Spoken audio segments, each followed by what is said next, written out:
इस न्यूज के प्रायोजक हैं Balaji academy, PSC coaching centre, पड़ाव चौक, मुंगेली।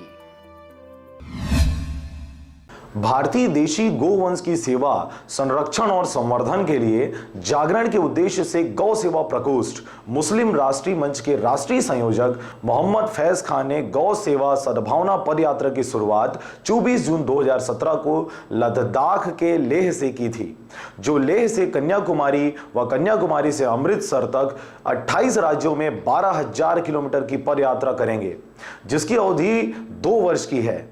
इसी कड़ी में यह पदयात्रा बुधवार को मुंगेली पहुंची। जिले के हिंदू संगठन के कार्यकर्ताओं द्वारा इस पदयात्रा का भव्य स्वागत किया गया। वेद में कहा गया गावो विश्वस्य मातरः, गाय संपूर्ण विश्व की माता है। पैगंबर हजरत मोहम्मद सल्लल्लाहु अलैहि वसल्लम ने फरमाया, गाय का दूध शिफा है, गाय का घी दवा है और इसका मांस बीमारी है। ईसा मसीह का जन्म गौशाला में हुआ था।